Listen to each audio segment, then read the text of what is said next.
shit's about to get real between United States and Russia. In order to understand what these current tensions are all about, you might as well have to rewind the clock back to 1991.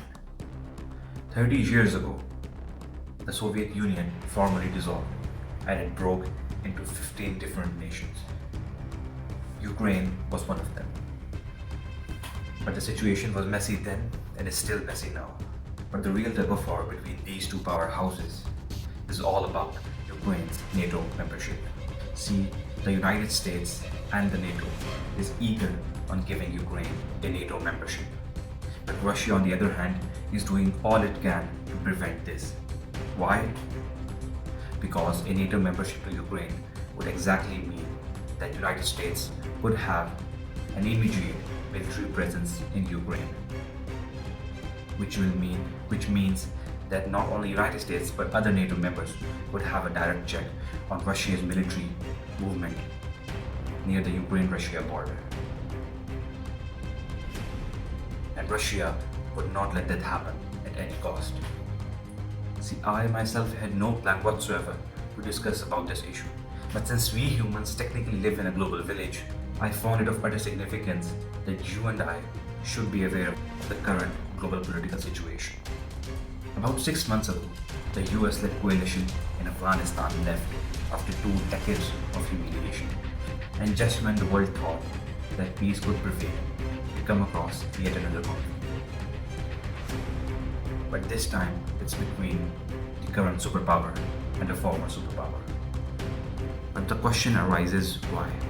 Why has the United States always been a major element in all the wars starting from the 20th century till now?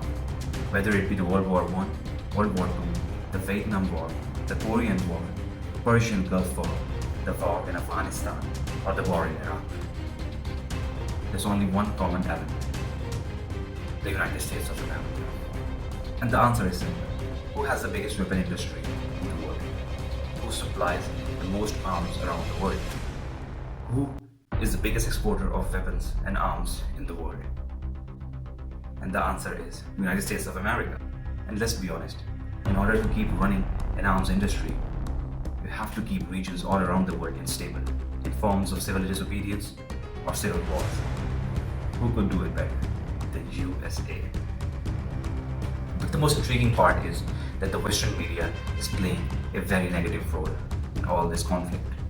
Instead of reporting true, solid facts around the world, what they're doing is exactly propagating the US and NATO narrative of presenting Vladimir Putin as the ultimate villain who's bloodthirsty to invade Ukraine and suppress Ukrainian democracy.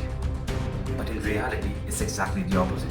It's the West who's trying so hard to impose its will of military presence all around the world. I know I haven't said much, but what I've said is what I believe and know is the truth. I hope you get something out of it, but if you don't, you might as well support the Nazis.